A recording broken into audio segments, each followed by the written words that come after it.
dream. Pakistan, Pakistan, I have a dream. Pakistan, Pakistan. I'm traveling to Lahore, Rawalpindi and Islamabad to learn about the ongoing human rights violations in the country. The focus is on religious freedom as a basic human right. And in this video, I'm going to discuss the issue with a few activists.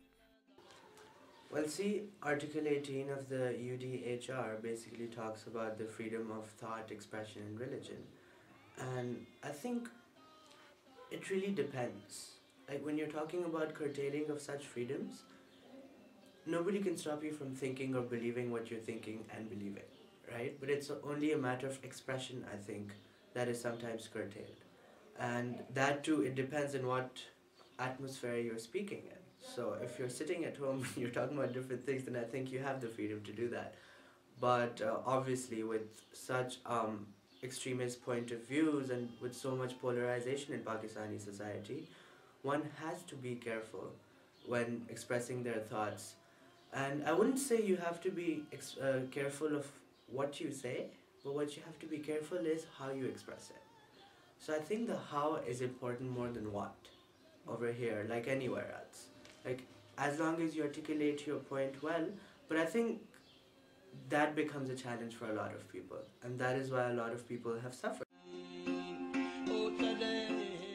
I think in Pakistan, when we talk about democratic culture, what we mean is that people should have the freedom of speech, freedom of conscience or freedom of religion, freedom of association, so on and so forth.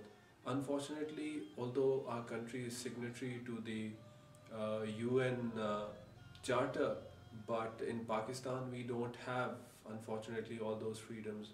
For example, people belonging to different sects of Islam are discriminated against. They are even killed just for having a certain interpretation of Islam. They are harassed. There are laws in our country, laws such as laws against Ahmadis, and people from Ahmadi sector discriminated against under those laws.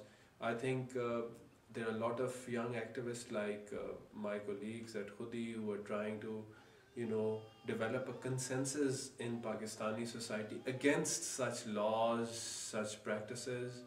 And I think in Pakistan, yes, people, in a lot of cases, we have a lot of examples that prove that people don't have freedom of conscience and so on. The discussion on religious freedom became even more relevant after the tragic assassination of Governor Punjab Salmaan Taseer by his own security guard who believed him to be a blasphemer.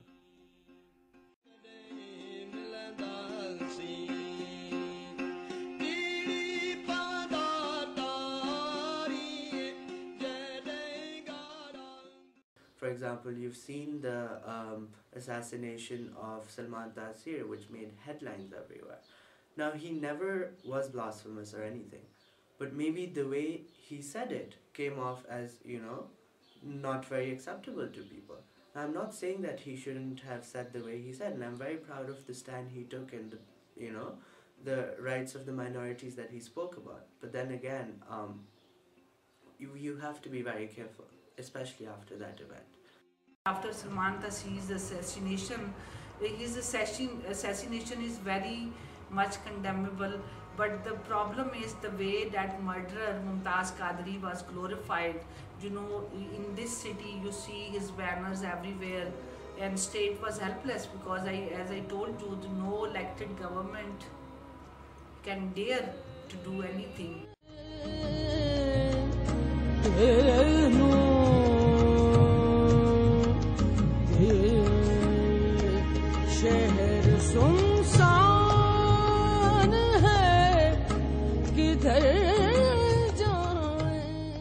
Even the more shocking reaction was the way the murderer was glorified by the masses and was celebrated as a hero. खाक होकर कहीं बिखर जाएं।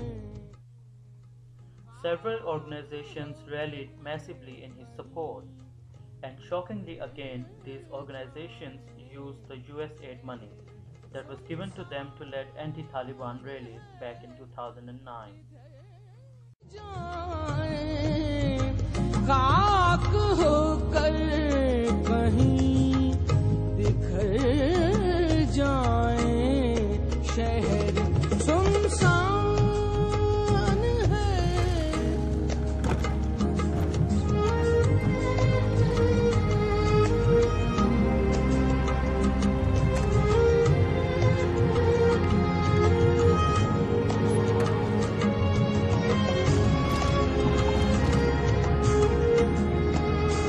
यूं तेरे ध्यान से लरज़ता हूँ।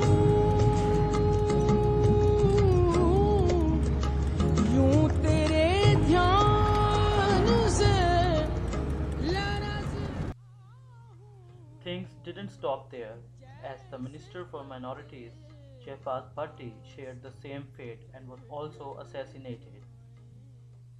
सुनसान है, किधर जाएं, खाक होकर कहीं बिखर जाएं।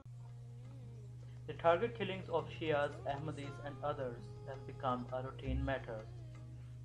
Most of the activists I interviewed believe that state institutions have a role to play in triggering the religious violence.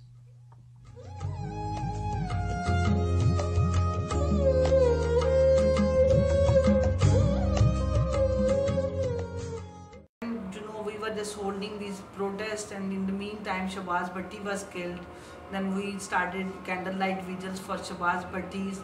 Then after some time these Shias in Hazaras, they got killed, so almost every week. Then Hindus, doctors, they were killed in Sindh. So almost every week there is a problem, there is something, the injustice or discrimination against religious minority. I think it goes without saying that in Pakistan there are different segments of Pakistani society that are facing grave threats from militant groups, from extremist groups. Just during the last few weeks we had two horrible incidents. People from Shia community who were going to Gilgit were killed. Around 26 people were killed in Kohistan, in Khyber Pakhtunkhwa. Then during the last few years we had incidents where people from Ahmadi community were attacked just because of their religious beliefs. Then we have just recently we've had cases registered against people from Christian community, fake cases. And I think in most of these, the state is involved or responsible in one way or the other. Other than that, you have the issue of the drone attacks that are taking place in FATA because of the war on terror.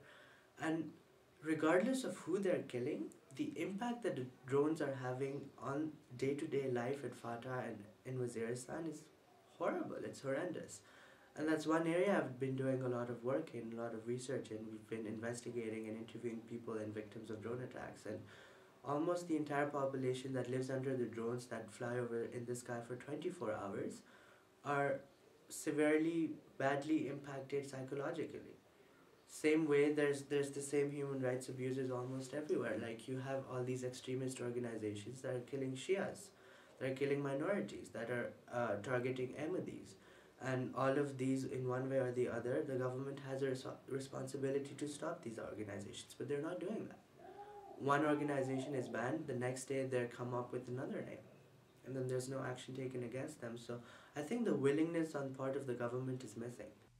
These activists use internet and social media as a main tool to mobilize and take their message out to the masses.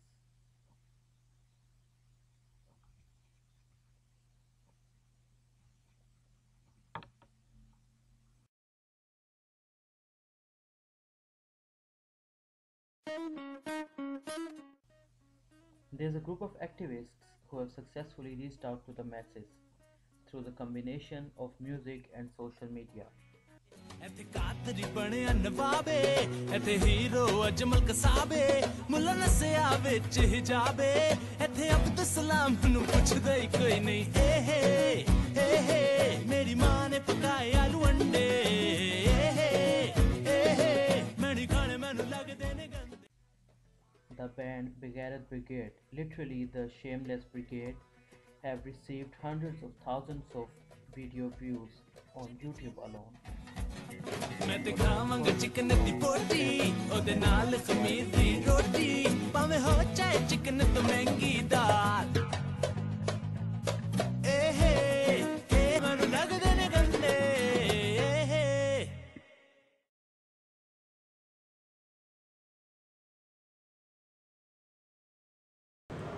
It was building up inside us for a lot of years, and then Salman Taseer was shot down, and we came up with this, and we tried to cover almost everything that is happening now. We succeeded in most of the part.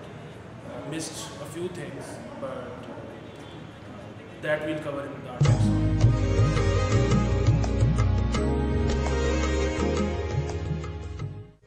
While many of them are hopeful for a better future, some of them are disappointed and have given up, and finally decided to leave activism.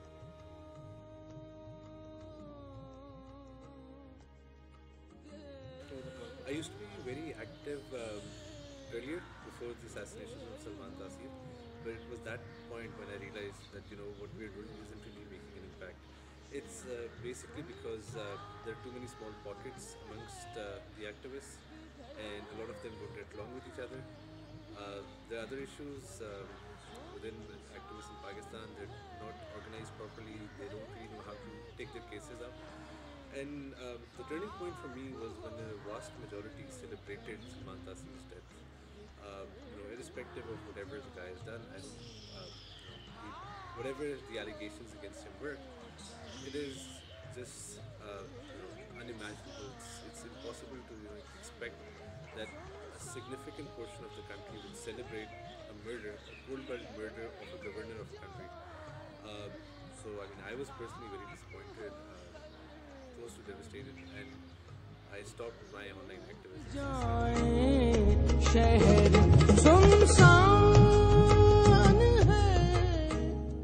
But whatever the future is gonna be, Pakistan's present remains on the quest of enjoying religious freedom as devised in Article 18 of Universal Declaration of Human Rights.